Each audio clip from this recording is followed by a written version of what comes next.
नमस्कार दोस्तों, BR07 news में आप सभी का स्वागत है।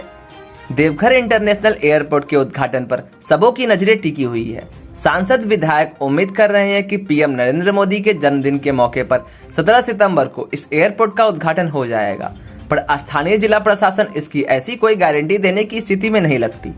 अब भी 25% काम बचा हुआ है। केंद्र ने नवंबर 2020 के पहले सप्ताह में ही हवाई सेवा शुरू करने की बात की थी। फिलहाल नागरिक उड्डयन मंत्रालय ने एयरपोर्ट के उद्घाटन के संबंध में किसी तरह की तिथि तय नहीं की है। ऐसे में इस पर आशंका बनी हुई है कि अगले 1.5 महीने में 25% कार्यों को इस बारिश के सीजन में कैसे पूरा किया जा सकेगा।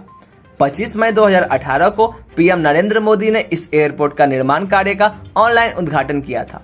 400 करोड़ से भी अधिक की लागत में 657 एकड़ जमीन पर इसका काम तभी से जारी है। पूर्व में नागरिक उड्डयन मंत्री हरदीप सिंह पुरी देवघर दौरे पर आए थे। कहा था कि देवघर आने को सड़क और रेल ही एकमात्र फिलहाल विकल्प है।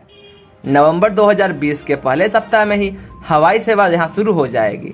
यह दावा धरातल पर नहीं उतर सकी।